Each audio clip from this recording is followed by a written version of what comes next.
This video is about Symphony No. 7 Leningrad by Dmitri Shostakovich. I will explain the most important things about the work and the composer. Dmitri Shostakovich composed his Symphony No. 7 in C major, Op. 60, also known as the Leningrad, in 1941. At the time, the Soviet Union was at war with Nazi Germany, and Shostakovich's home city of Leningrad, now St. Petersburg, was under siege by German troops. The composer began work on the symphony in Leningrad and completed it after his evacuation to Kuibyshev, now Samara. The symphony became a symbol of resistance to the German invasion and the resilience of the Soviet people. The premiere of Symphony No. 7 took place on March 5, 1942 in Kuibyshev, performed by the orchestra of the Bolshoi Theatre under the direction of Samuel Samasud. The symphony quickly became internationally known and was performed in many countries, including the United States and Great Britain. A particularly memorable performance took place on August 9, 1942, in Leningrad itself, in the middle of the siege of the city. The Leningrad Radio Orchestra played the symphony under the most difficult conditions, and the performance was broadcast over loudspeakers throughout the city to strengthen the spirit of resistance of the population. Symphony No. 7 consists of 4 movements: an opening allegretto, a moderato, poco allegretto, an adagio, and a concluding allegro non troppo. Shostakovich uses a large orchestra with expanded wind and percussion sections in this work. Particularly striking is the use of piano, harp and celesta, which give the symphony a special timbre. The symphony lasts about 75 minutes and places high demands on the musician's stamina and technical skill.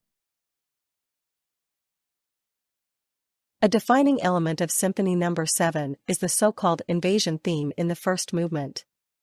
This theme consists of a simple, march-like melody that gradually approaches from afar, becoming louder and more threatening.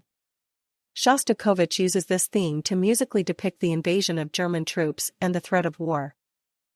The theme is repeated and varied many times during the movement, finally reaching a climax that powerfully conveys the brutality and destructive force of war.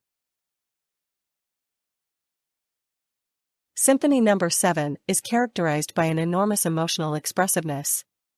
Shostakovich succeeds in translating the horrors of war, the suffering of the population, but also the spirit of resistance and the hope for peace into music. In addition to the invasion theme in the first movement, the symphony also contains lyrical and consoling passages that testify to the longing for peace and humanity. The symphony is often interpreted as a musical symbol of the fight against fascism and the resilience of the Soviet people. Symphony No. 7 was enthusiastically received after its premiere and quickly gained international fame.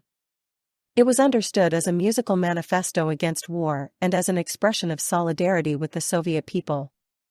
Even after the end of the Second World War, the symphony remained a popular work in the concert repertoire and is still regularly performed today.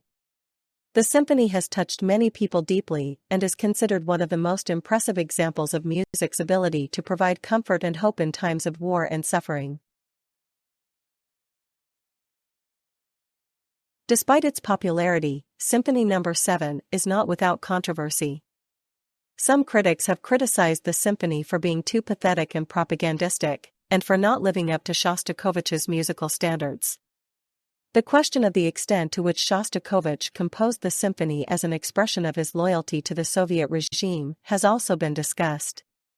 Shostakovich himself later expressed criticism of some aspects of the symphony and made minor revisions. Despite these controversies, Symphony No. 7 remains an important work that impressively translates the horrors of war and the spirit of resistance into music. In Symphony No. 7, Shostakovich combines elements of traditional Russian symphonic music with modern compositional techniques and influences from folk music. He uses tonal harmony, which is enriched by dissonant insertions and chromatic turns. His style is also characterized by dynamic contrasts, abrupt changes between different musical characters, and the use of quotations and allusions. In Symphony No. 7, influences from composers such as Mahler, Tchaikovsky, and Stravinsky can be recognized, which Shostakovich processes in his own individual way. Symphony No. 7 occupies a central position in Shostakovich's oeuvre. It marks a high point in his symphonic work and is an example of his ability to respond musically to contemporary events and to incorporate social themes into his music. The symphony also reflects Shostakovich's ambivalent relationship with the Soviet regime. On the one hand, it was celebrated as a patriotic work, but on the other, it also contains subtle messages of criticism and resistance. Symphony No. 7 has played a decisive role in cementing Shostakovich's reputation as one of the most important symphonists of the 20th century.